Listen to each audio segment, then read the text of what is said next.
By the mid-1970s, the Basildon works employed 3,500 people on a 100-acre site in Essex, building 300 Ford tractors a day.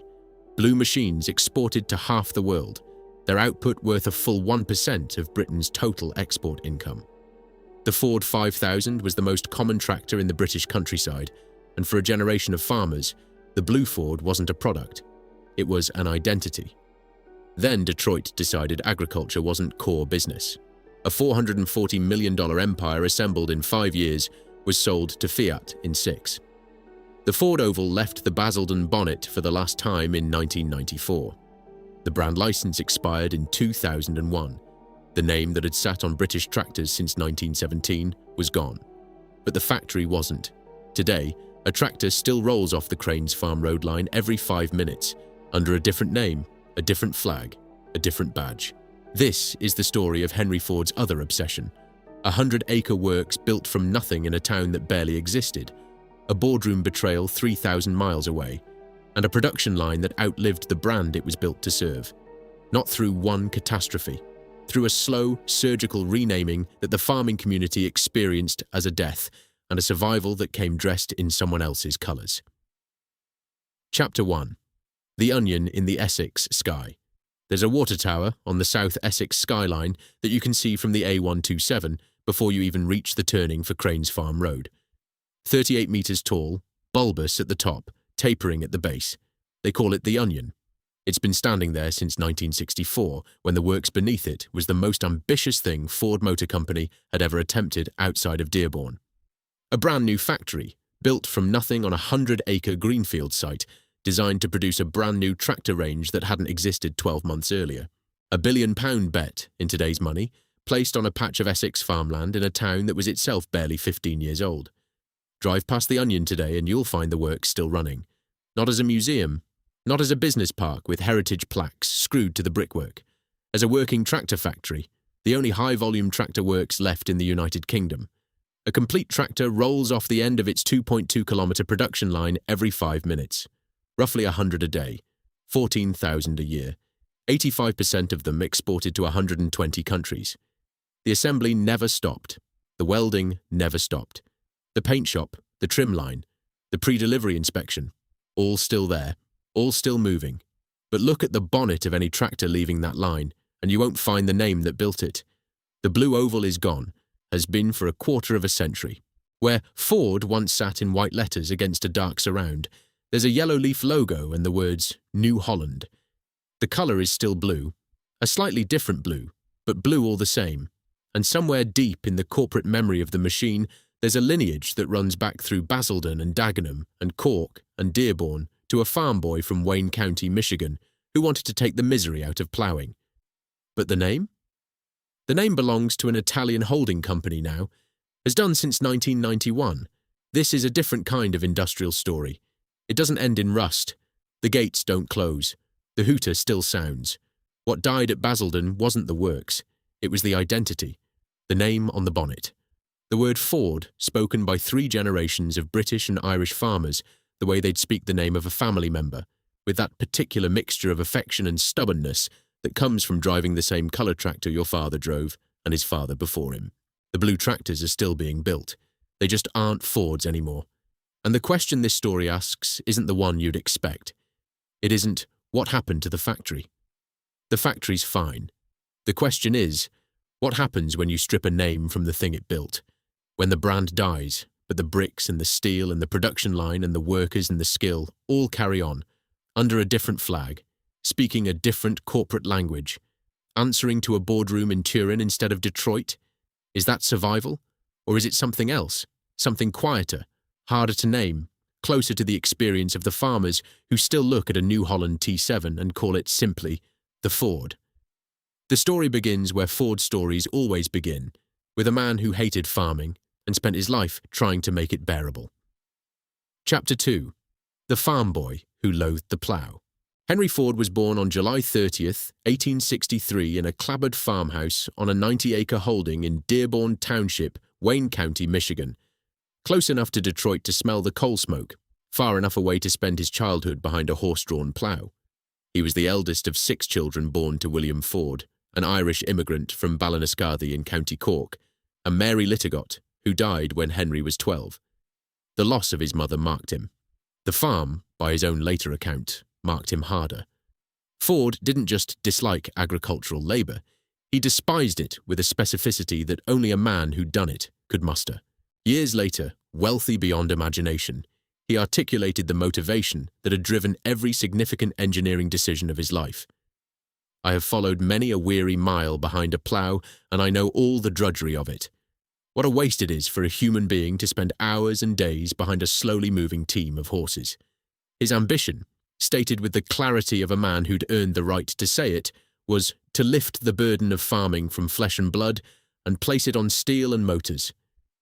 It's a sentence worth remembering because the entire story of Ford tractors, from the Wayne County prototype of 1907 to the 2 millionth machine leaving Basildon in 2024, is an attempt to make good on that promise. Ford didn't see the tractor as a product. He saw it as a liberation. He left the farm at 16, walked to Detroit, and apprenticed as a machinist. By 1891, he was an engineer at the Edison Illuminating Company. By 1896, he'd built his first automobile, the quadricycle, in a shed behind his house on Bagley Avenue. The Ford Motor Company was incorporated on June 16, 1903, with 12 shareholders and $28,000 in cash. Within 5 years, the Model T had made Ford the most famous industrialist on earth. But the tractors were never far from his mind. As early as 1907, Ford was building what he called an automobile plough, essentially a Model T chassis fitted with oversized rear wheels and a drawbar. The prototype was crude. The idea was not. Ford understood, before almost anyone else in American industry, that the internal combustion engine could do for agriculture what the spinning jenny had done for textiles, compress centuries of human effort into a single mechanical action. The problem was his own board of directors. Ford Motor Company's shareholders wanted to build cars, not ploughs. They saw no profit in agriculture and considerable risk in diverting engineering resources from the Model T production line. Ford, characteristically, went around them. On July 27, 1917, he incorporated a separate company, Henry Ford and Son Incorporated, with his son Edsel as partner. The son in the name would prove more significant than anyone involved realized. When the tractor went into production, Ford's lawyers told him he couldn't call it a Ford. The name belonged to the motor company, whose shareholders hadn't agreed to any tractor venture. So they called it the Fordson. Henry Ford and Son. Fordson.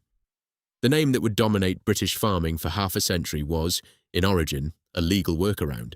The engineering leadership for the Fordson tractor fell to two men whose names rarely appear in the popular histories, but whose contribution was foundational. Eugene Farkas, a Hungarian-born engineer who joined Ford in 1912, and Joseph Galamb, another Hungarian émigré who'd already designed the Model T's planetary transmission. Between them, they produced a machine that was simple, robust, and, this was the critical factor, cheap. The Fordson Model F went on sale on October 8, 1917 at a price of $750, roughly a third of what its nearest competitor charged. Ford's strategy was identical to the one he'd used with the Model T.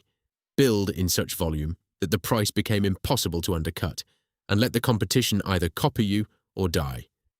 The strategy worked, but the detail that shaped everything that followed, that created the Basildon works, that put blue tractors in every British county, that made Ford a synonym for farming across the British Isles, was where the first batch of Fordson tractors went.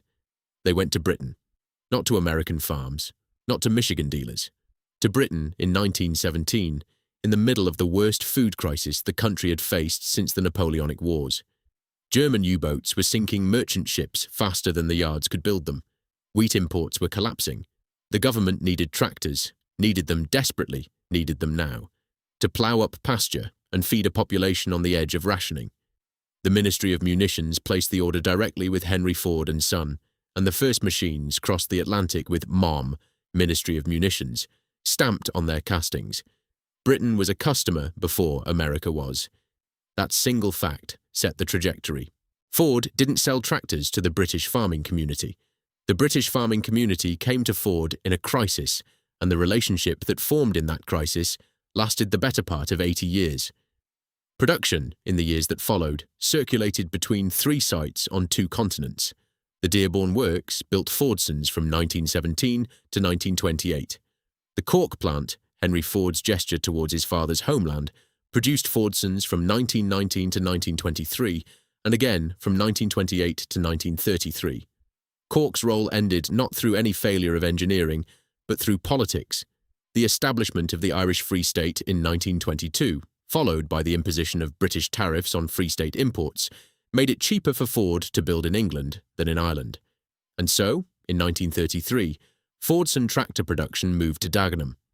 Dagenham was Ford's British colossus, a 475-acre Thames estuary complex that had been built between 1929 and 1931 on reclaimed marshland at a cost of £5 million. At its 1953 peak, it employed some 40,000 people, building cars, trucks, engines, and, tucked into one corner of the vast site, tractors.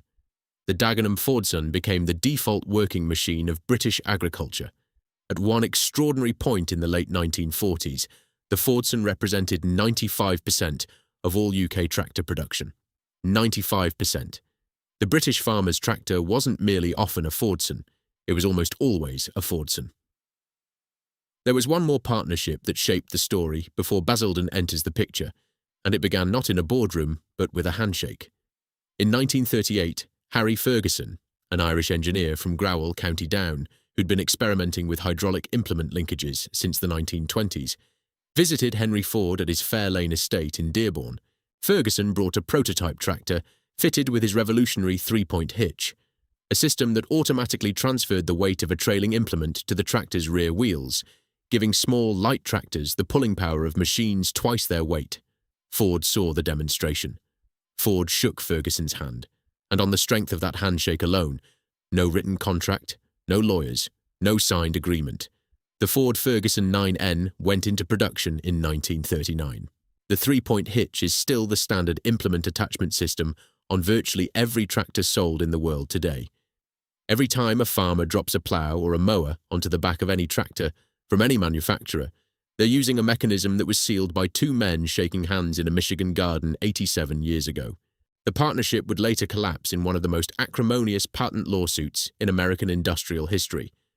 Ferguson sued Ford for $240 million in 1948 and eventually settled for $9.25 million in 1952. But the engineering legacy was permanent. By 1960, the picture was this. Ford, through Dagenham, was the dominant force in British tractor manufacturing and had been for a generation.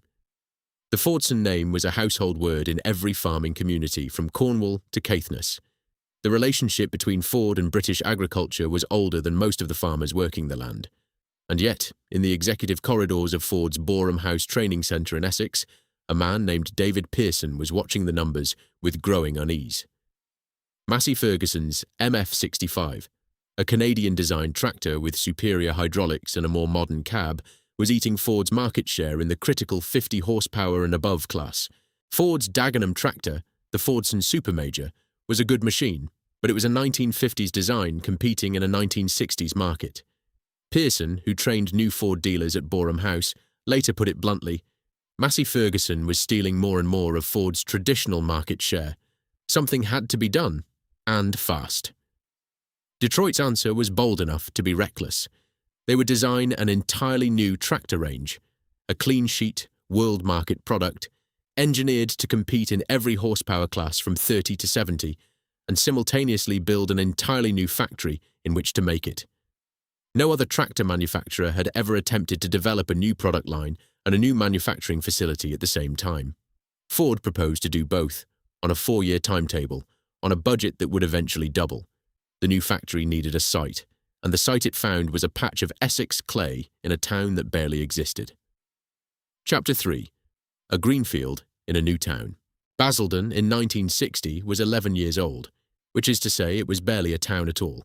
It had been designated a new town on the 4th of January 1949 by Lewis Silkin, the Minister of Town and Country Planning in Clement Attlee's post-war Labour government. Silkin's job was to implement the New Towns Act of 1946, a piece of legislation born from the conviction that post-war Britain could not simply rebuild what the Luftwaffe had destroyed, but had to build something better, something planned, something that gave the displaced populations of London's bombed-out East End a future worth having. The New Towns Act created a string of planned communities ringing London: Stevenage, Harlow, Hemel Hempstead, Crawley, Basildon, each one designed from scratch to provide housing, employment and civic amenity for populations that had outgrown or been bombed out of the capital. Basildon was built across the former plotlands of Pitsea, Lyndon, Vange and Basildon Village, a patchwork of interwar smallholdings where working-class Londoners had bought cheap plots and thrown up bungalows and shacks as weekend retreats in the 1920s and 1930s. The Development Corporation arrived, cleared the plotlands, and began laying roads and foundations for a town designed to hold 80,000 people. The problem, as always with new towns, was employment. You could build the houses, lay the roads, open the schools, but unless you attracted industry, the town would be a dormitory, not a community. Basildon's first industrial area had opened in 1950. The government offered grants and tax incentives to firms willing to relocate. Carrera's Tobacco arrived in 1959. Yardley Cosmetics would follow in 1966. Gordon's Gin in 1984. But none of them would matter as much as the decision Ford made in the spring of 1960. The site chosen was a 100-acre greenfield parcel on Cranes Farm Road, at the eastern edge of the new town's industrial zone. The appeal was straightforward: flat land, good road access, a willing local authority, government relocation grants and, crucially, proximity to the Dagenham complex, which sat just 20 miles to the west along the A13. Ford's senior tractor engineers and managers could transfer from Dagenham to Basildon without moving house. The institutional knowledge of 30 years of Fordson production, the metallurgists, the gearbox specialists, the test engineers, could walk from one works to the other without crossing a county line. Ground was broken on April 2, 1960. The original budget was £10 million. By the time the building was finished, 4 years later, the final cost had reached £20 million, somewhere between £100 million and £200 million in today's money, depending on the deflator used. The overrun wasn't the result of mismanagement. It was the result of ambition. Ford wasn't building a shed with a production line in it. Ford was building the most advanced tractor manufacturing facility in Europe. The numbers are worth hearing once because they established the scale of what Basildon represented.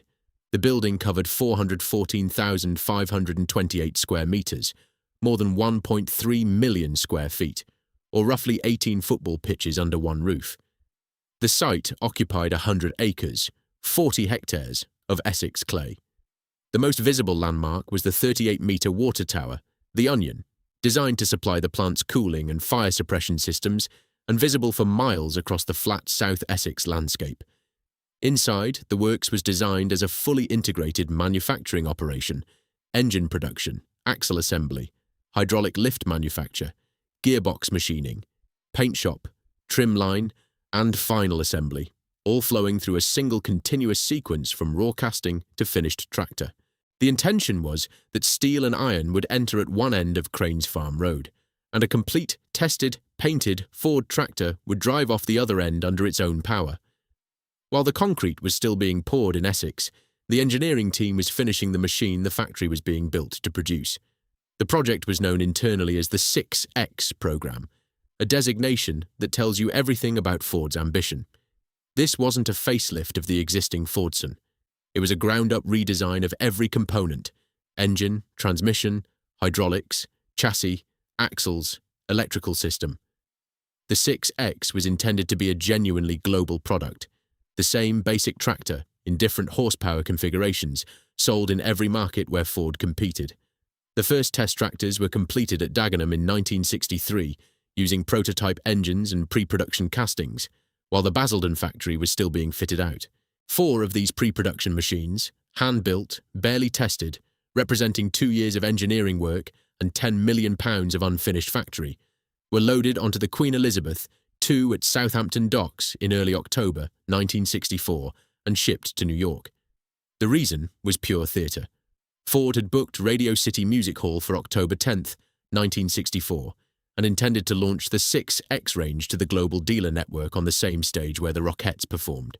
4 British tractors, fresh from the Essex mud, rolled across the floor of one of the most glamorous venues in America. Back at Basildon, the works was completing its phased opening. Construction had been finished on 29th February 1964, a leap day, which gave the works its own internal folklore. The first production tractors began leaving the line in the spring of that year. Some sources say May, one specifies May 15th, others cite August.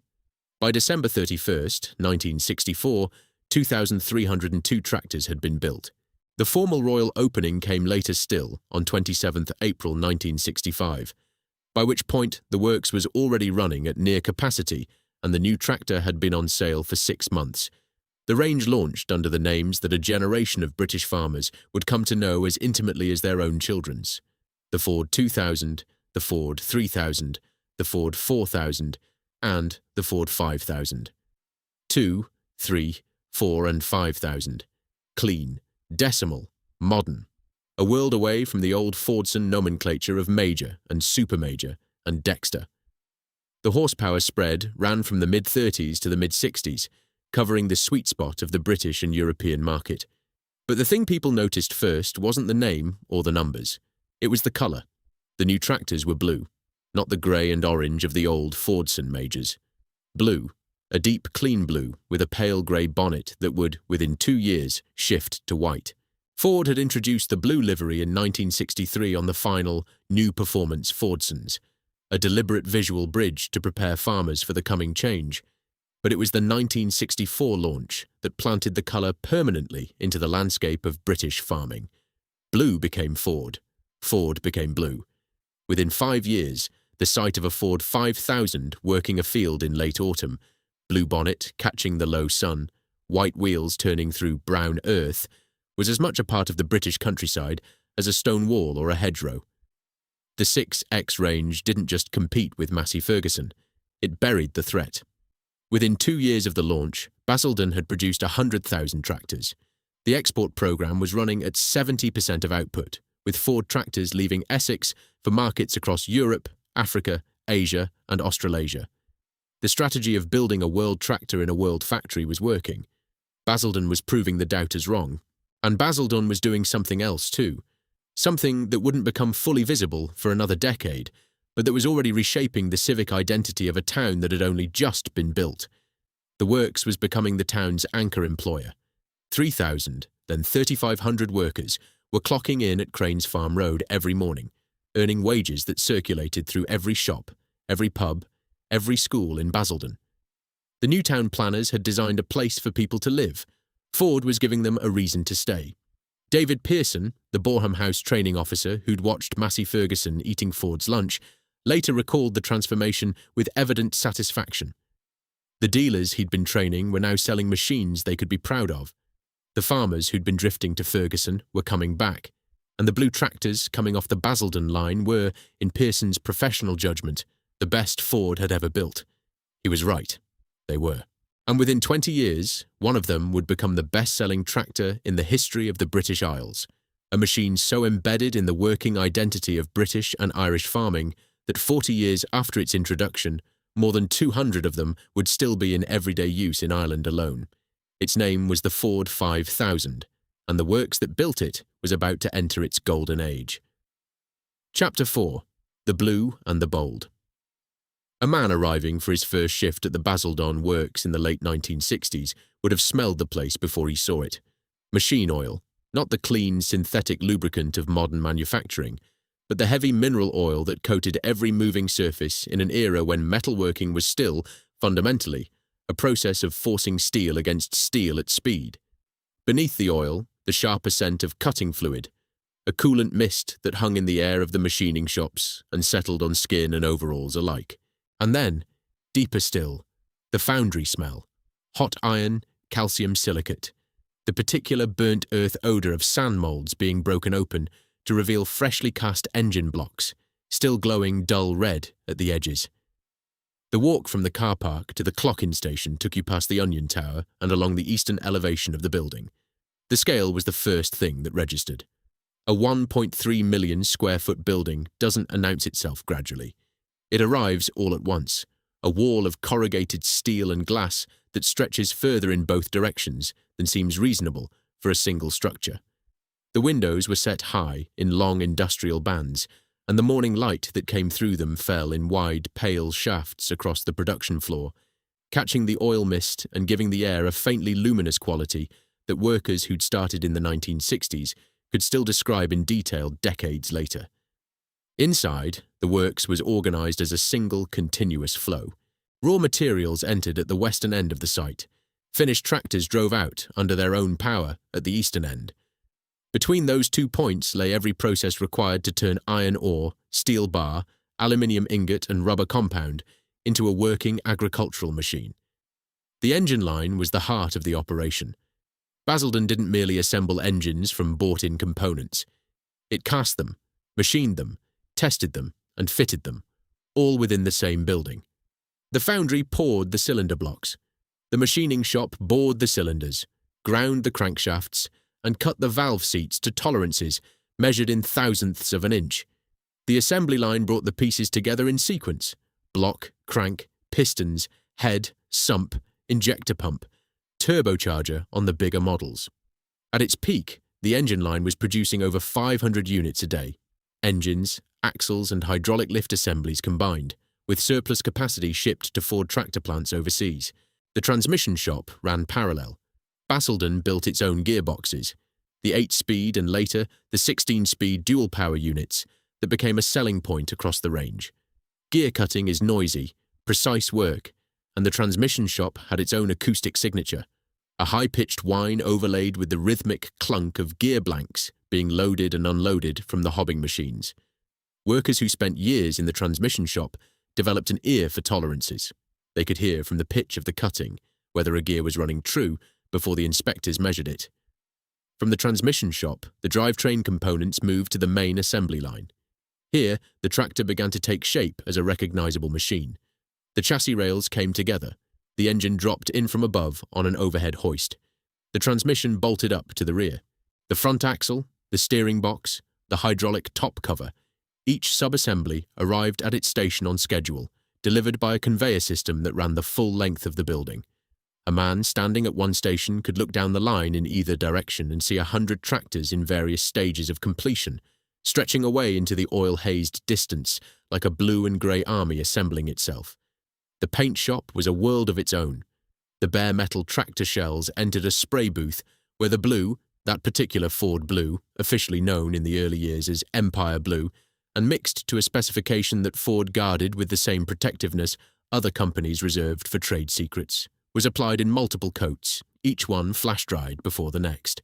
The white wheels, the grey, later white bonnet panel, the black chassis members, each required masking, spraying and drying in a separate cycle. A painted tractor emerging from the final oven was, to the men on the line, the first moment the machine stopped being a collection of components and became a Ford. The test track sat at the rear of the site, a purpose-built circuit of concrete and graded surfaces, where every completed tractor underwent a shakedown run before dispatch. Drivers put each machine through its gears, tested the hydraulics under load, checked the brakes on a gradient, and signed off the vehicle for shipping. The test track was the last station in the process. A tractor that left the test track was a tractor that was finished, painted, tested, badged, and ready for the dealer or the docks, and at the peak of production, that meant up to 300 machines a day were driving off the end of the track and onto the transporter lorries waiting in the dispatch yard. 300 a day, in a single works, in a single Essex town, in a building that one man could walk the length of in 20 minutes if he didn't stop to talk. Chapter 5. The 100 Acres. The works hooter sounded at 10 to 7. It wasn't a metaphor, it was an actual hooter, a compressed air klaxon mounted on the roof of the administration block, and on a still morning you could hear it in Laindon, 2 miles to the north. By 5 to 7, the car park on Cranes Farm Road held 3,000 cars, and the gatehouse queue stretched back to the roundabout. Ford ran 3 shifts, 6:45 to 2:45, 2:45 to 10:45, and a night shift that kept the foundry and the machining shops running through the small hours. The works never fully stopped. Even on Christmas Day, the furnaces stayed lit. You couldn't let a blast furnace cool and then reheat it without risking a crack in the refractory lining. Someone was always inside those walls. At its peak in the mid-1970s, the Basildon Works employed approximately 3,500 people. The breakdown tells you something about the nature of the operation. Around 2,700 were hourly paid shop floor workers. Machinists, assemblers, welders, electricians, painters, tool setters, crane drivers, stores handlers, test drivers, forklift operators, and around 1,300 were salaried staff in engineering, design, purchasing, quality, accounts, and administration. The ratio was roughly 2 to 1. For every manager or draftsman, there were 2 men with oil on their hands. The community that formed around those 3,500 jobs was Basildon's social foundation. The new town had been designed on paper. The works gave it life. Ford wages, good wages, union negotiated, indexed, with overtime that could push a skilled man's take-home well above the regional average, circulated through every corner of the town. The houses on the new estates in Friends, in Barnstable, in Lee Chapel North were bought with Ford deposits and paid for with Ford mortgages. The pubs on the Basildon town centre, the Towngate, the Bull, filled up after the afternoon shift with men still wearing their works overalls under their jackets. The Basildon Sporting Village, the youth clubs, the Towngate Theatre, the Saturday morning cinema, all of it was funded, directly or indirectly, by the wages that left Crane's Farm Road every Friday in brown envelopes. Multi-generational employment was common and expected. A man who'd started on the line in 1964, the year the works opened, might see his son start an apprenticeship in 1980 and his grandson join the stores in 2000. The works wasn't just a place you went to earn. It was a place that structured your family's identity across decades. Ford apprenticeships were prized. 4 years of training in mechanical, electrical or hydraulic engineering with a guaranteed job at the end. And the competition for places was fierce enough that fathers would put their sons' names forward years before the boy was old enough to apply. The trade unions, principally the Transport and General Workers Union, later absorbed into Unite, were a visible and active presence. The shop stewards at Basildon were not the caricature militants of tabloid imagination. They were experienced men who understood the works, as well as any manager, who negotiated wage agreements, monitored safety standards, and provided the organizational structure through which 3,000 workers could speak with a collective voice. Relations with management were sometimes tense. Ford was never a soft employer, and the company's attitude to organized labor in the 1970s and 1980s reflected the wider national conflict between capital and unions.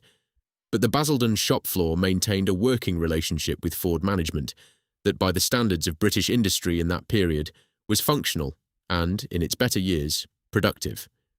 Women worked at Basildon, though in smaller numbers than in the car plants. The trim line, the wiring harness station, and certain quality inspection roles employed women from the earliest years, and the proportion grew through the 1970s and 1980s as the works modernized, and some of the heavier manual processes were automated. But Basildon was predominantly a male workplace, and the culture reflected that. The canteen humour, the shop floor banter, the Friday afternoon tradition of the last half hour before the weekend shift ended when the pace slowed and the conversations turned to football and families and what needed doing in the garden. The canteen itself was a social institution. A works of 3,500 people needs feeding, and the Basildon canteen, a long, low-ceilinged room off the main corridor between the assembly line and the administration block, served breakfast, dinner and tea across all 3 shifts. Tea in the particular sense that British industrial workers understood it. Strong, milky, brewed in an urn the size of a dustbin, served in heavy ceramic mugs that accumulated a brown patina no amount of washing could remove. The smell of frying bacon at 6:30 in the morning, drifting across the car park as the early shift arrived, was as much a part of the Basildon experience as the machine oil and the cutting fluid.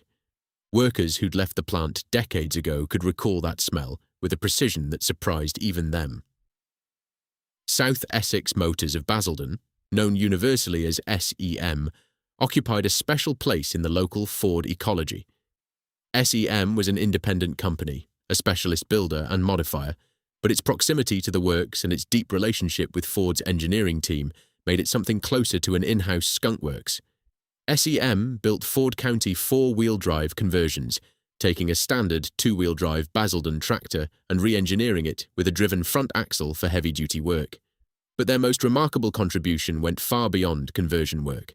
SEM actually designed the chassis architecture of the Ford 7810, a production model that would go on to generate $6 million in profit for Ford in its first year of sale.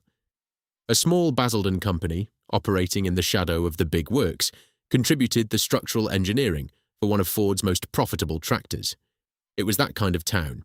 Ford wasn't just the employer, Ford was the ecosystem. Chapter 6. 1% of everything. By the mid-1970s, the Basildon Works had achieved something that deserves to be stated plainly, because the number sounds too large to be credible. And it is credible, documented in multiple industry sources, and worth hearing once. 70% of everything the Basildon Works produced was exported. Every week, convoys of transporter lorries left Cranes Farm Road for the docks at Tilbury, Felixstowe and Southampton, carrying blue Ford tractors destined for France, Germany, Australia, Kenya, Pakistan, India, South America. The export operation was so vast and the value of the goods so high that at its peak, Basildon's tractor exports represented approximately 1% of the United Kingdom's total export income.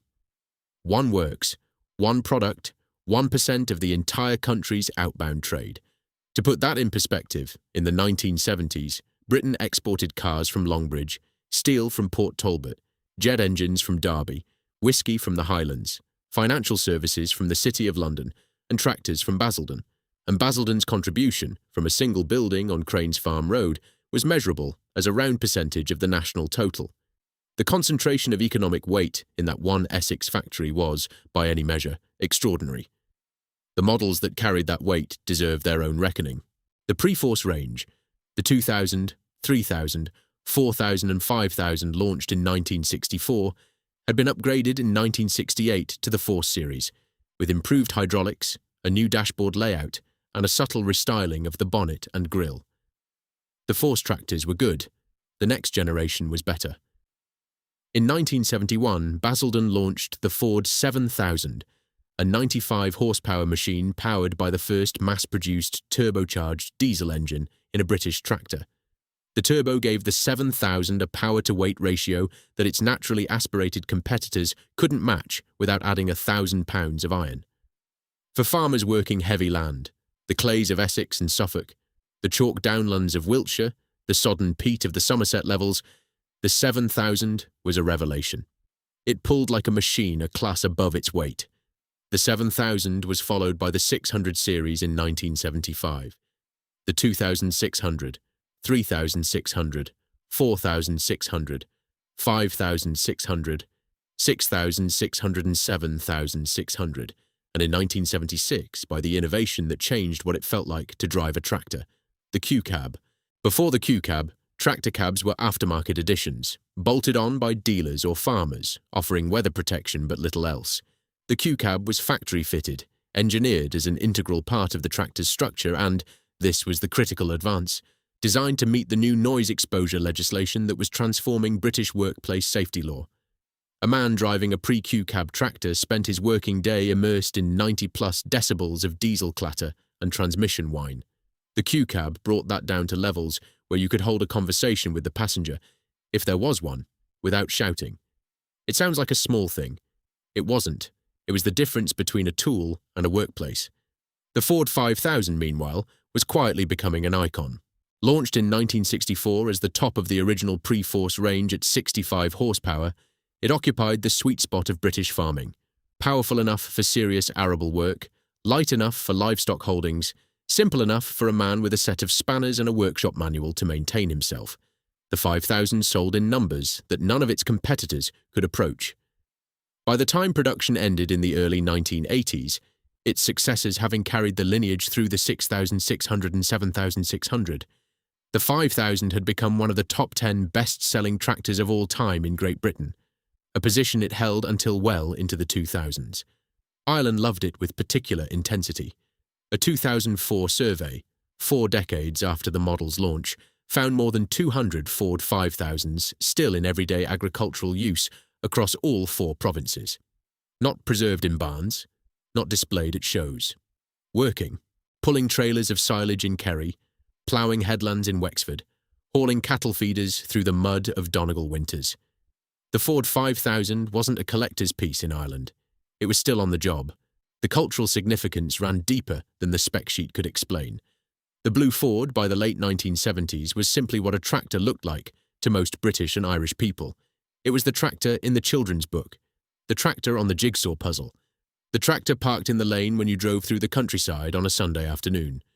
Massey Ferguson had its partisans, and John Deere was beginning to make inroads from across the Atlantic, but the default image of a tractor in the British imagination, the shape, the colour, the sound of the engine, was a Ford, built at Basildon, painted blue, shipped from Essex to the world. A £5 million machinery investment in the early 1970s, followed by £7 million in plant improvements, followed by a further £12 million in the mid-1970s, kept the works at the technological frontier. Basildon wasn't standing still.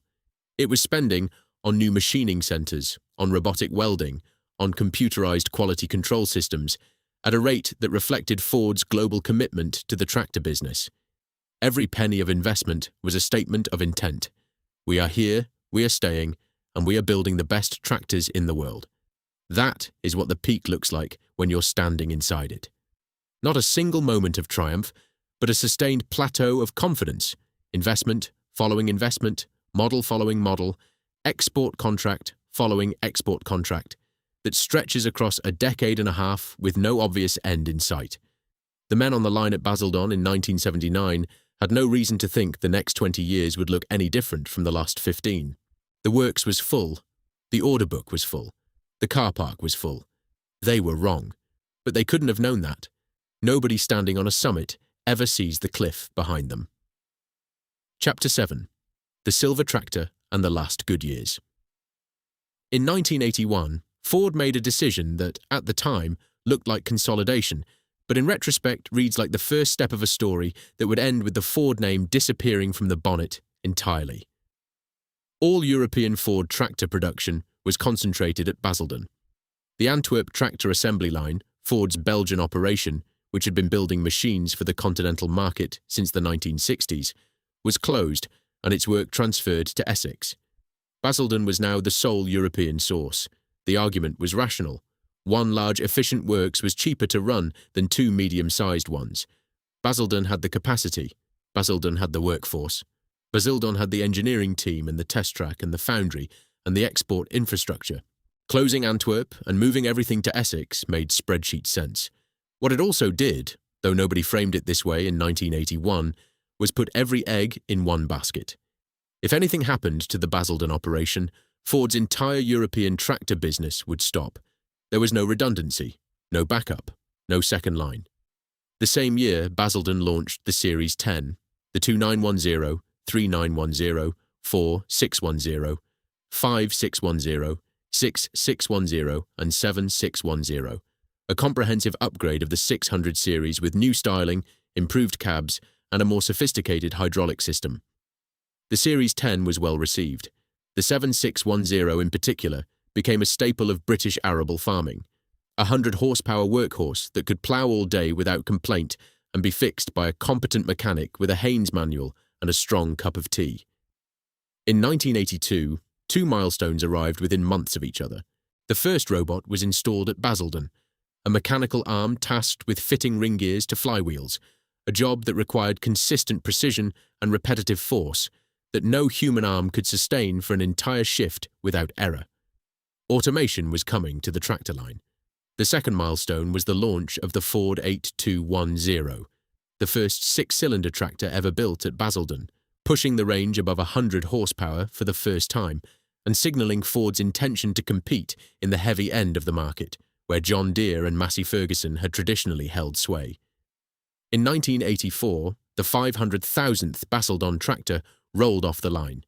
20 years of production, 500,000 machines, a rate that worked out at roughly one tractor every 14 minutes, sustained across 2 decades.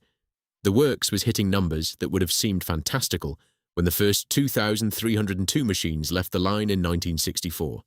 The Force 2 update arrived in 1986, the Generation 3 in 1989, and then, in the anniversary year, 2 events that would define the end of the Ford tractor era in ways that nobody present fully understood. The first was the production of the 1 millionth Basildon tractor, 1 million machines from a single works in 25 years. The ceremony was held on the factory floor. The millionth tractor, a 7810, painted in the standard blue and white livery, was driven off the line by a long-service worker while the assembled workforce watched from the gantries, and the management team stood in suits at the edge of the paint shop, applauding. The second event was quieter, stranger, and in retrospect, far more significant.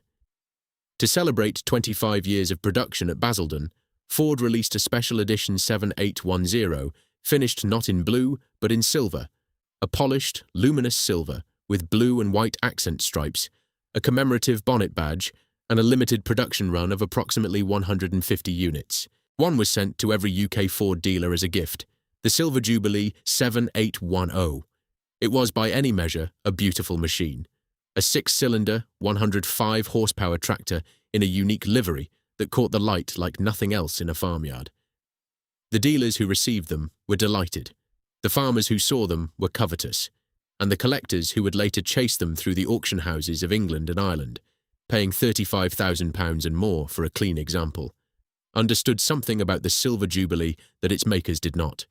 It was the last hurrah, not the last tractor, not the last Ford, but the last untroubled expression of confidence from a company that was, at that very moment, being dismantled by decisions already taken in boardrooms 3,000 miles away.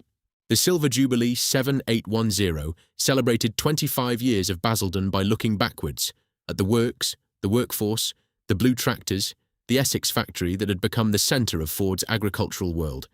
It did not, and could not, look forwards, because forwards was a direction in which the Ford name, the Ford oval, and the Ford identity were about to disappear. In the same year that the Silver Jubilee was being polished for its dealer delivery, Ford's chairman, not the man who'd built the agricultural empire but his successor, was sitting in a Dearborn conference room discussing the disposal of the entire tractor division. The silver tractor was a monument to something that was already ending. It just didn't know it yet. Chapter 8. Detroit buys big, and then decides to sell. The seeds were sown in success, which is how these stories usually work. Nobody dismantles an empire that's failing.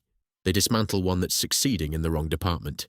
Through the early 1980s, the American farm equipment market was in serious recession.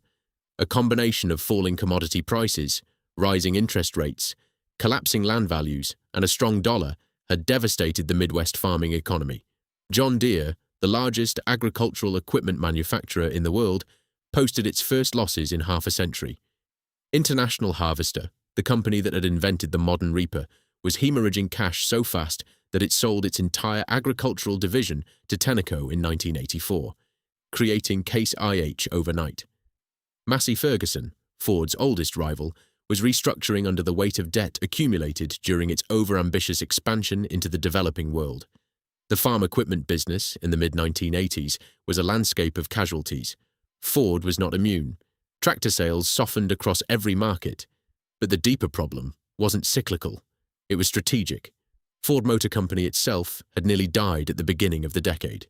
The automotive division had posted losses of $3.3 billion between 1980 and 1982, the worst financial crisis in the company's history since the 1920s.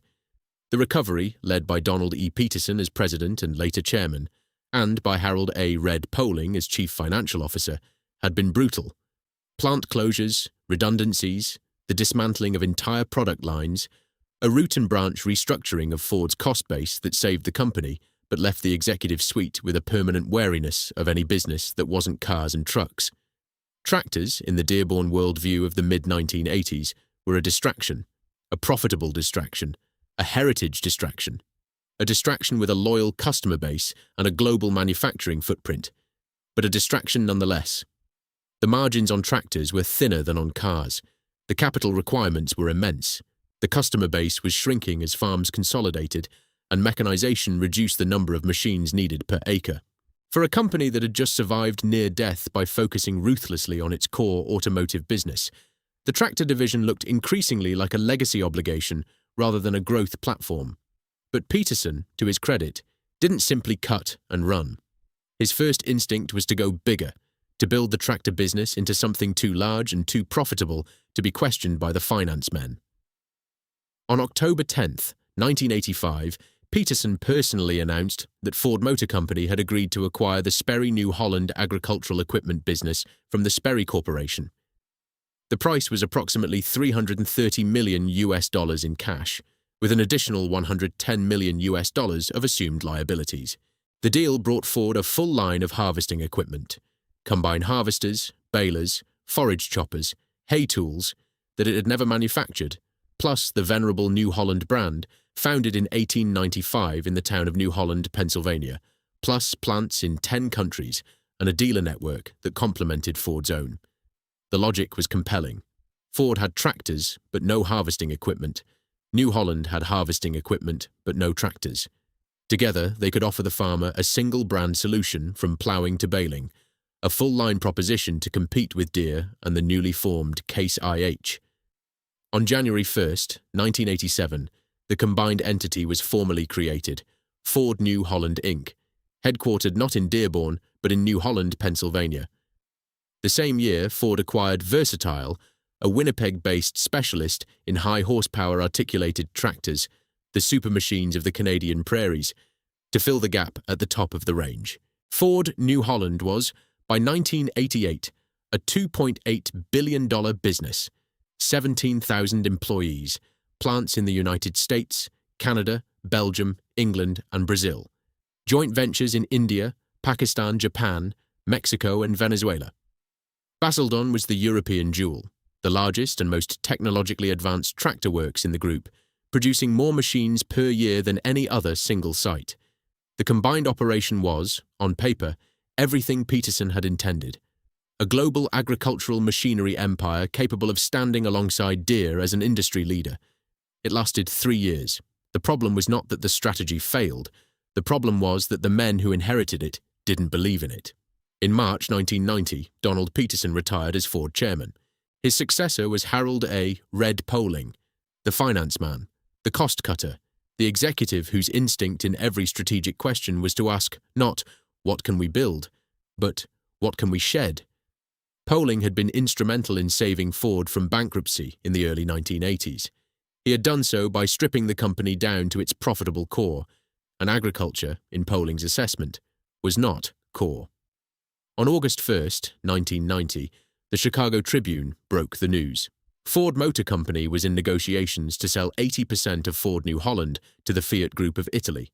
The agricultural equipment business that Peterson had spent $440 million assembling, the business that employed 17,000 people across 5 continents, that generated $2.8 billion in annual revenue, that included the Basildon works and everything it represented, was being offered to the Agnelli family for a price that the contemporary financial press reported, but that the surviving secondary sources do not consistently confirm. The timing was brutal. The same executives who'd bought Sperry New Holland 5 years earlier were now selling the whole thing. The strategic vision that had created Ford New Holland, the full-line, single-brand, compete with Deere vision, had survived exactly one change of chairman. Peterson built it. Poling sold it. The entire cycle, from acquisition to disposal, took 6 years.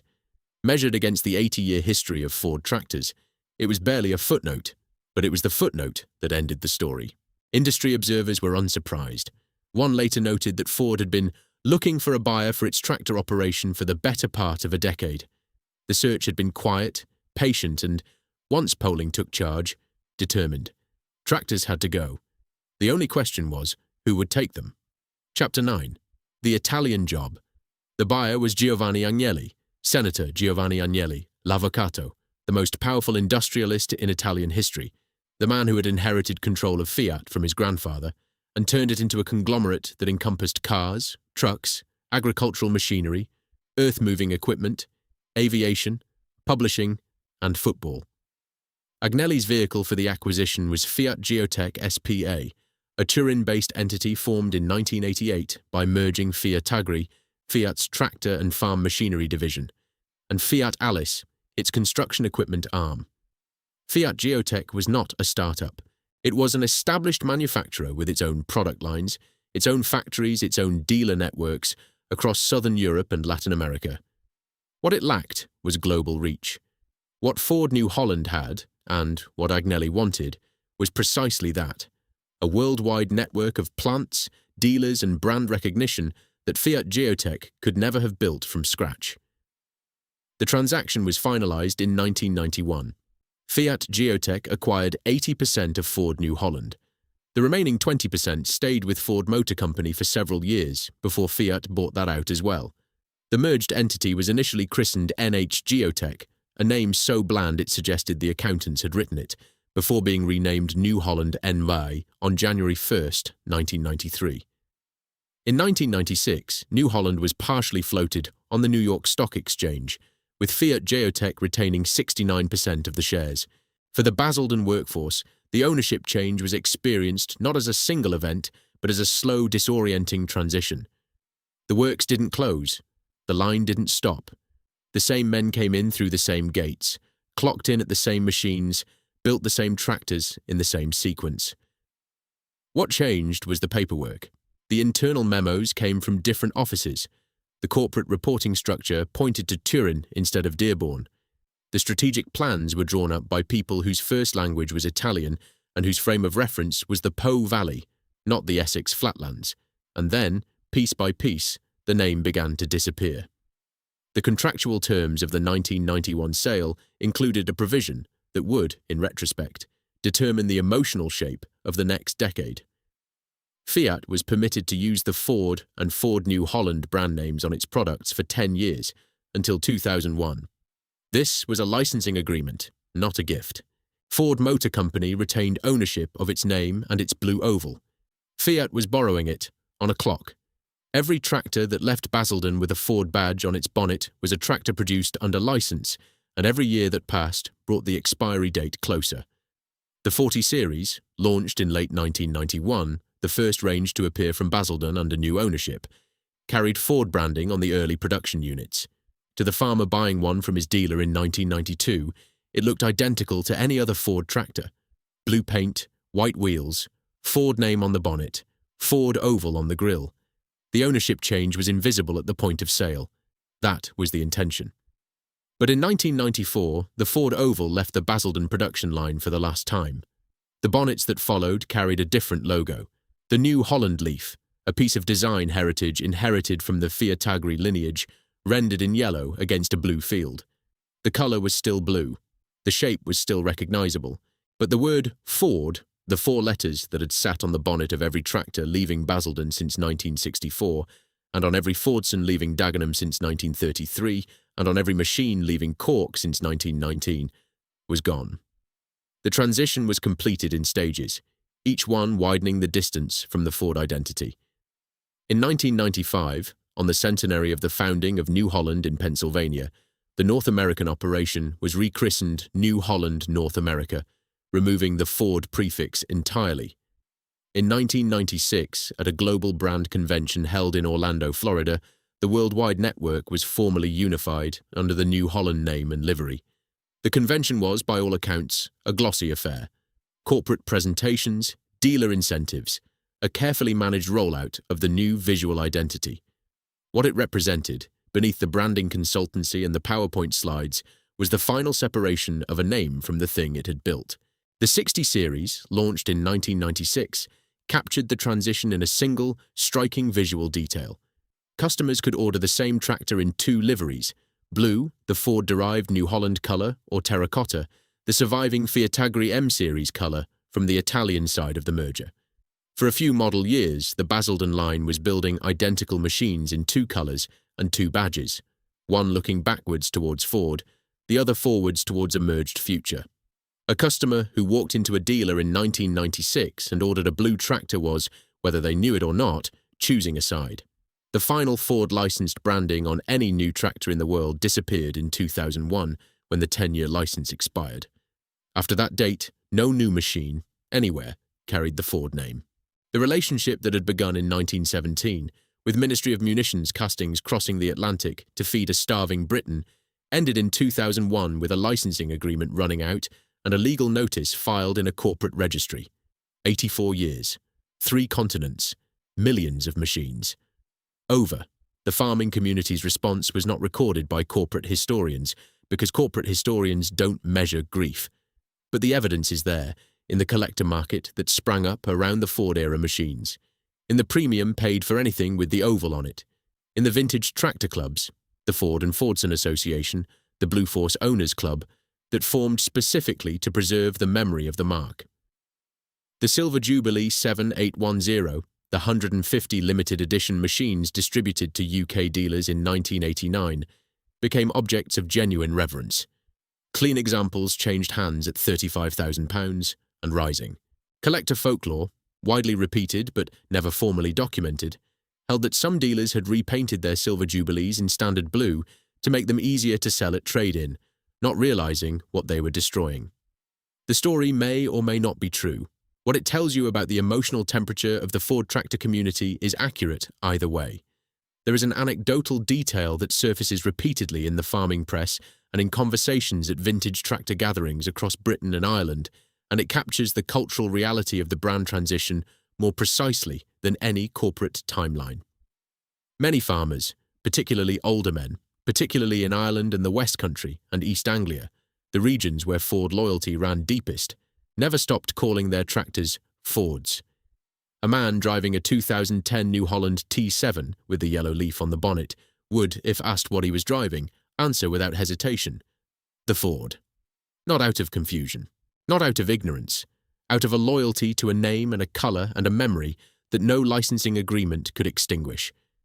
In the language of the documentary series, this chapter is the emotional climax. But it is, as the outline notes, the only episode in the series where the betrayal is the brand death, not the factory death. The gates stayed open. The line kept moving. The onion tower kept standing. What died was the word on the bonnet. And for the community that had built its identity around that word, the death was real. Chapter 10. The factory that refused to close. Here is where the story departs from the template. In the standard version of British industrial decline, the foreign buyer arrives, extracts value, closes the works, and leaves. The community is devastated. The building rots. The documentary ends on rust. Basildon refused to follow that script. The Italian owners did not strip the factory. They invested in it. Not tentatively, not as a holding action, but aggressively, consistently, over 3 decades, in a sustained program of modernization that transformed a 1960s Ford manufacturing plant into a 21st century assembly operation. The milestones tell the story. In 1995, the 1,500,000th Basildon tractor, a Series 40 model, rolled off the line, confirming that output had not merely survived the ownership change, but continued to grow. In 1998, the paint shop was rebuilt around a new robotic spray system, replacing the manual booths where men in masks had applied Empire Blue for 34 years. In 1999, the first automated guided vehicles, AGVs, driverless trolleys following magnetic strips embedded in the factory floor, were introduced to move components and subassemblies between stations. The human back, which had carried and dragged and lifted parts from one end of the works to the other since 1964, was relieved of its heaviest duties. In 2003, the TSA range introduced the FPTNEF engine, a power unit designed and manufactured by Fiat Powertrain Industries in Turin, fully compliant with the incoming Tier 3 emissions regulations. The NEF was the beginning of the end for the Ford-derived Powerstar engine that Basildon had been building since the 1960s. For 40 years, the works had cast, machined and assembled its own engines. Now the engines arrived in crates from Italy, and the skills that had sustained the Basildon foundry and the engine machining shops began to fall silent. The final engine was built at Basildon in 2008, 44 years and more than 3 million units after the first. 3 million engines from a single works is a number that deserves a moment's wait, though the narration won't stop to tell you so. After 2008, the Basildon works became a pure assembly plant. Engines came from FPT Industrial in Turin. Transmissions and rear axles came from CNH Industrial's Antwerp facility, the same Antwerp that Ford had closed as a tractor plant in 1981, now repurposed as a transmission works. Front axles arrived from Modena. Cabs were manufactured in Coire in northern France. The tractor that left Basildon was still built at Basildon, assembled, painted, tested, signed off, but its components now carried the industrial DNA of 4 countries. This was the trade-off. The factory survived because it accepted transformation. The integrated works, the factory that made everything, from raw casting to finished tractor, under one roof, was gone. In its place was something more efficient, more flexible, and less self-contained. A final assembly operation that depended on a supply chain stretching from the Po Valley to the Pas de Calais. The workers who'd started in the foundry in the 1970s, pouring molten iron into sand molds, were now receiving precision-machined engine blocks from a FedEx-style logistics chain. The skill had changed. The identity had changed. But the gates were still open. The modernization continued through the 2010s. In 2011, the T6 and T7 ranges, the model families still in production today, were launched at Basildon. In 2012, CNH opened a new visitor centre on the Cranes Farm road site, incorporating a heritage display that acknowledged the Ford years with a directness that the corporate branding had been careful to obscure. Visitors arriving at the reception were met by restored Ford tractors, a 5000, a 7810, a Force, displayed in the entrance hall as a deliberate acknowledgement that the story of Basildon began 30 years before New Holland arrived.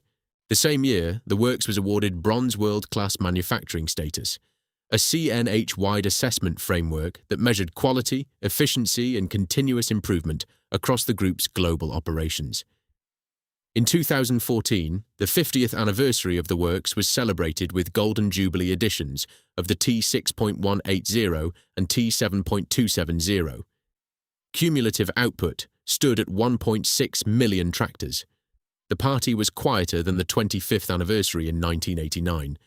No silver tractors this time, no royal opening, but the fact that there was a party at all was, in the context of British manufacturing history, remarkable. And then came one further reinvention, one that nobody in 1991, watching the Ford Oval disappear from the bonnet, could possibly have predicted. Chapter 11. The Methane Pioneer. In 2006, New Holland made an announcement that attracted little attention outside the specialist agricultural press. The company declared its intention to become what it called the clean energy leader of the tractor industry. The phrase sounded like marketing. It wasn't. Behind the slogan lay a genuine engineering program funded by CNH Industrial and centered at the Basildon Works to develop a production-viable tractor powered not by diesel but by methane, specifically by biomethane generated on-farm from anaerobic digestion of crop waste and animal slurry. The concept was radical. Diesel had powered farm machinery since the 1930s. No major manufacturer had ever offered a viable alternative fuel tractor. The engineering challenges were considerable. Methane has a lower energy density than diesel, requiring larger fuel tanks and revised combustion chamber geometry. The fueling infrastructure didn't exist on most farms. The cost premium was significant. The work took 15 years. 15 years of prototype development, field testing, emissions calibration and supply chain construction. 15 years during which the announcement could have been quietly dropped, the program shelved, the Clean Energy Leader slogan retired to the back of a press office drawer. It wasn't. In 2021, the T6.180 methane power rolled off the Basildon line, the world's first production methane-powered tractor. Not a concept vehicle, not a show model, a production machine, available through the dealer network, built on the same line as the diesel T6 and the diesel T7, shipped to working farms. The methane tractor was followed by the T7.270 methane power CNG, a larger, more powerful variant running on compressed natural gas, capable of doing the same work as its diesel equivalent with significantly lower carbon emissions. In 2022, CNH invested £1.2 million in a dedicated pre-delivery inspection building on the Cranes Farm road site, a purpose-built facility to fuel and test methane tractors safely outside the main works, where the presence of pressurized gas containers would have complicated the safety regime of the main production building. Basildon was designated New Holland's global Alternative Fuels Centre of Excellence, the lead site for the development, production and testing of every alternative fuel tractor in the CNH portfolio. The works that had started life-casting Ford engine blocks from Essex iron was now the global headquarters of a technology that the Ford Motor Company had never imagined. The vision driving the methane program was what New Holland called the energy-independent farm. a concept in which the farm generates its own fuel from its own waste, powers its own machinery, and operates in a closed loop of production and consumption that reduces dependence on external energy markets. It was, in a sense, a return to first principles. Henry Ford's original ambition to lift the burden of farming from flesh and blood had always contained an implicit promise of self-sufficiency. The methane tractor made that promise literal, a farm that grew its own fuel to power its own tractor to grow the crop that would feed the digester that would produce the fuel. A circle, not a line. On the 18th of July 2024, 60 years and 4 months after the first tractor left the line, Basildon produced its 2 millionth machine. It was a T7.225, a 225 horsepower tractor painted in a unique candy blue livery with a commemorative 2 million Basildon tractors bonnet logo, its typography deliberately echoing the original Pre-Force series nameplate from 1964. Alongside it, CNH unveiled a psychedelic 1960s-themed celebration T7.300, its paintwork a swirl of paisley and op art that nodded to the era in which the works was born. Neither machine carried a Ford oval. Both carried the yellow leaf of New Holland. But the Cranes Farm Road address on their build plates was the same address it had been in 1964, and the onion water tower that watched over their completion was the same onion water tower that had watched over the first 2,302. 2 million tractors, 1 factory, 60 years, 3 names on the bonnet, Fordson, Ford, New Holland, and 1 unbroken production line running beneath them all. Chapter 12. Pay, Profit, and the Long Memory. The script would be dishonest if it stopped there. Survival is not the same as peace. In May 2024, the same month that the 60th anniversary celebrations were being planned, the same summer that the 2 millionth tractor was being prepared for its ceremonial drive off the line, more than 500 Basildon workers walked out. The dispute was pay. CNH Industrial had reported profits of £2.4 billion for the 2023 financial year. The Basildon workforce, represented by Unite the Union, was seeking a pay rise that honoured a 2022 agreement tying annual increases to the rate of average inflation. Inflation, by the relevant measure, had run at 7.4%. CNH offered 4%. The gap, 3.5 percentage points, representing several £100 a year per worker, was enough to bring the line to a halt. Sharon Graham, Unite's General Secretary, did not use the language of understatement. "This is out-and-out corporate greed," she told the press. "CNH has made billions in profit.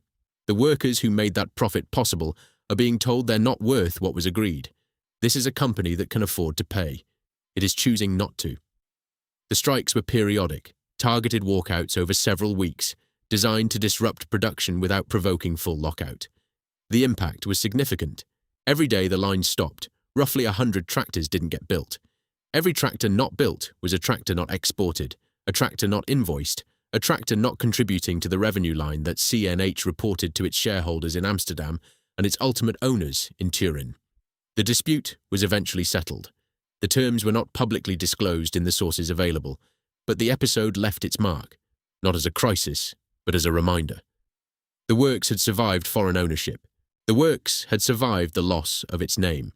The works had survived the transition from integrated manufacturer to assembly plant, the replacement of its engines with Italian imports, the substitution of its gearboxes with Belgian transmissions. What it had not outgrown was the fundamental tension of modern British manufacturing, the tension between the shop floor, where the work gets done, and the boardroom, which may be located on a different continent and may operate according to priorities that have nothing to do with the community the factory sits in. The ownership trail by 2024 ran as follows. The Basildon Works was operated by CNH Industrial NV, a company registered in the Netherlands, listed on the New York Stock Exchange, with its registered global headquarters on Cranes Farm Road, Basildon. CNH Industrial's largest shareholder was Exor NV. The Agnelli family's investment holding company, also registered in the Netherlands, controlled by John Elkann, Giovanni Agnelli's grandson. The lineage of ownership ran from Henry Ford to Donald Peterson, to Red Poling to Giovanni Agnelli to John Elkann, from a Wayne County farm boy to a Turin aristocrat, across a century and an ocean and a language barrier, with the Essex shop floor sitting underneath the entire structure, building tractors, one every 5 minutes, regardless of whose name appeared on the letterhead. The political question the documentary should raise, without answering because the documentary is not a polemic, is this: in an era when Britain's strategic manufacturing assets are overwhelmingly foreign-owned, is the factory survives enough? The works is there, the jobs are there, the exports are there, the engineering is there. But the decisions are made in Amsterdam and Turin and Chicago. The profits are reported in dollars and euros. The dividends flow to shareholders whose connection to Crane's Farm Road is measured in spreadsheet cells, not in muddy boots and clocked-in hours. Is that survival? The workers who walked out in 2024, demanding the pay rise they'd been promised, would give you one answer. The 2 millionth tractor, rolling off the line in candy blue livery with a commemorative logo, would give you another. Chapter 13. What remains of the blue? Drive the lanes of East Anglia in autumn, and you'll still see them. Not the new ones, or not only the new ones, but the old ones. A Ford 5000, its blue faded to a particular shade of chalky grey blue that only 40 years of weather and diesel exhaust can produce, pulling a trailer of sugar beet along a single-track road in the Suffolk flatlands. A Ford 7610, its Q-cab windows yellowed with age but its engine still turning over on the first key, parked in a gateway in Norfolk while the driver checks the hedgeline.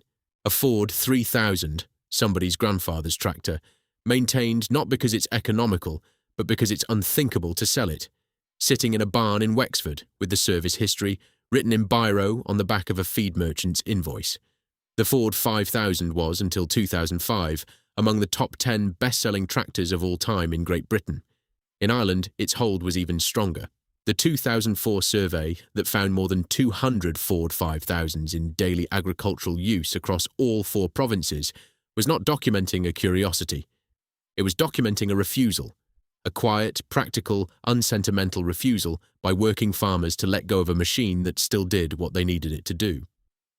The Silver Jubilee 7810 occupies a different category. It is not a working machine. It is a relic, in the religious sense, an object whose value derives not from its function but from what it represents. A clean, documented Silver Jubilee with matching numbers and original silver paint will fetch £35,000 at auction, and the price has been rising for a decade. Paul Cable, a collector from the UK, and Colm Clifford of Clifford Tractor Parts in County Kerry are among the documented owners whose names circulate in the enthusiast press with the reverence that other subcultures reserve for vintage car collectors or rare book dealers. Stephen Brooks of Warwickshire, owner of a 1974 Ford 5000, represents the quieter end of the spectrum. The man who keeps a working Ford not as an investment but as a connection to a way of farming that the modern machinery has made almost unrecognisable. The clubs endure. The Ford and Fordson Association holds regular meetings, publishes a journal and organises rallies at which rows of blue tractors, Dexters, Majors, 5000s, 7000s, 7810s, the occasional Silver Jubilee, are paraded with the careful pride of regimental colours. The Blue Force Owners Club maintains a register of surviving machines and a network of members whose knowledge of Ford tractor serial numbers, casting marks and production dates would put most archivists to shame. The vintage tractor world shows, Newbury, Malvern, Peterborough, give the Ford faithful an annual gathering point, and the blue machines draw crowds that the modern New Holland stand, with its corporate bunting and its product brochures, cannot match. When the North Bucks Vintage Tractor Club visited the modern Basildon Works in 2014, they were met in the reception area by restored Ford tractors on display, a 5000, a 7810, a Force. CNH had placed them there deliberately, an acknowledgement that the work's identity did not begin in 1993 with the New Holland renaming, but in 1964 with the first blue Ford driving off the line. The gesture was small. The message was not. The contrast with other Ford UK sites is worth stating once because it illuminates the particular strangeness of Basildon's survival. Vehicle assembly at Dagenham, the great Thames estuary colossus, 40,000 workers at its peak, 11 million cars and 37 million engines over its lifetime, ceased in 2002. The Dagenham stamping plant closed in 2013, taking 1,000 jobs with it. Ford's Southampton transit plant closed the same year. By the mid-2010s, Ford Motor Company's manufacturing presence in the United Kingdom had been reduced to the Dagenham diesel engine line and the Halewood transmission plant on Merseyside. And both of those operations were automotive, not agricultural. The tractor works at Basildon, the site that lost the Ford name in 1994, the factory that was sold to an Italian conglomerate in 1991, the operation that British farmers mourned as a betrayal, is the Ford-built factory that has survived best. It is still building, still exporting, still employing, still standing on Cranes Farm Road with the Onion Tower on its skyline, 60 years after the concrete was poured, producing a finished tractor every 5 minutes. There is an irony in that, and it is the kind of irony that doesn't resolve into a lesson. The works that kept the name the longest, Dagenham, Southampton, are the ones that closed. The works that lost the name first is the one that's still running. The Ford-loyal farmers who felt the renaming as a betrayal were not wrong to feel it. The loss was real. The colour on the bonnet may still be blue, but it isn't Ford blue anymore, and the difference, invisible to anyone who hasn't spent a lifetime behind the wheel of a tractor, is a difference that matters to the people for whom it matters. The Cranes Farm Road site today is the registered global headquarters of CNH Industrial NV. The engineering team, 70 strong, working in partnership with CNH's global development centres in Chicago and Medina, designs and develops tractors on the same ground where the 6X program was conceived in the early 1960s. The 1964 test track is still in operational use. Tom Kindred, an engineer on the modern team, has described the experience of testing 21st century machines on a circuit laid down when Harold Macmillan was Prime Minister and the Beatles were playing the Cavern Club. The production line builds, on average, 2 identical tractors only every 3 years. Up to 12,500 different specifications can be configured. The T6, the T7, and selected Case 1H variants for export all flow down a single 2.2-kilometre line, each one individually configured, individually painted, individually tested. Roughly 600 workers staff the assembly line directly. Another 400 fill the engineering, logistics, quality, administration and headquarters functions that keep the operation running. A far cry from the 3,500 of the 1970s peak. But 600 workers building 100 tractors a day is not a ruin. It is an operating factory, generating exports, paying wages, contributing tax revenue, and producing machines that will plough fields across 120 countries. The documentary closes where it opened, on the Onion in the Essex sky. 38 metres of concrete and steel, built to supply cooling water to a factory that was the most ambitious tractor works ever constructed in Europe.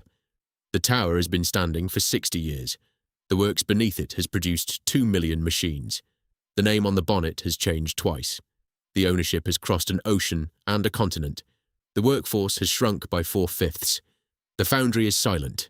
The engine line is gone. The machines that leave the building carry components from 4 countries and a badge that would have been unrecognisable to the men who poured the first concrete in 1960. And yet, the line is moving. A tractor rolls off the end of it every 5 minutes. A blue tractor, painted in Essex, tested on a track laid in 1964, driven by a worker whose father may have built Fords on the same floor. The brand died. The works lived. Whether that is enough depends on who you ask. The corporate analyst will tell you it's a success story, a factory that adapted, modernised and found its place in a global supply chain. The Basildon worker who walked the picket line in 2024 will tell you it's more complicated than that. And the older farmer, the man in Kerry or Norfolk or Somerset, driving his blue tractor down a lane in November, the low sun catching a bonnet that hasn't said Ford on it for 25 years, he'll tell you something else entirely. He'll tell you what he's driving.